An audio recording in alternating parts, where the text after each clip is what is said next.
الإصابات العرضية للعين، شنو اللي نسوي وشنو اللي لازم نتجنبه؟ السلام عليكم.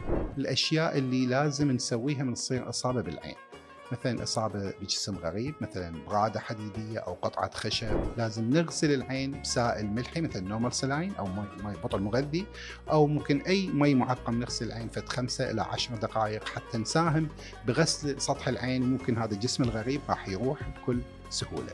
أو كذلك نستخدم قطرات أنتيبايوتيك لحين وصولنا إلى الطبيب المختص لغرض فحص سطح العين، وحتى نتجنب أي مشكلة على القرنية أو على أي جزء آخر من أجزاء العين. الأشياء اللي لازم نتجنبها من يصير إصابة بجسم غريب على سطح العين هي أول شيء عدم فرك العين إطلاقاً، وكذلك عدم محاولة إخراج الجسم الغريب بأي قطعة معدنية أو ورقة نقدية أو أظفر أو شيء. مباشرة لازم نروح للطبيب مثل ما قلنا بداية حديثنا، وحتى يستخرج الجسم الغريب وحتى يعالج الحالة. أما بالنسبة لربات المنزل أثناء استخدام المنظفات في الأعمال اليومية والتنظيف، ممكن القاصر، ممكن الفلاش، أي إصابة بالعين هذا يستدعي من عندك أنه تغسلين عينك أقل شيء 20 إلى 30 دقيقة بماء نظيف قبل ما ترحين للطبيب. هذا حتى يخفف المادة الكيميائية على سطح العين، وبعدين يلا نروح للطبيب.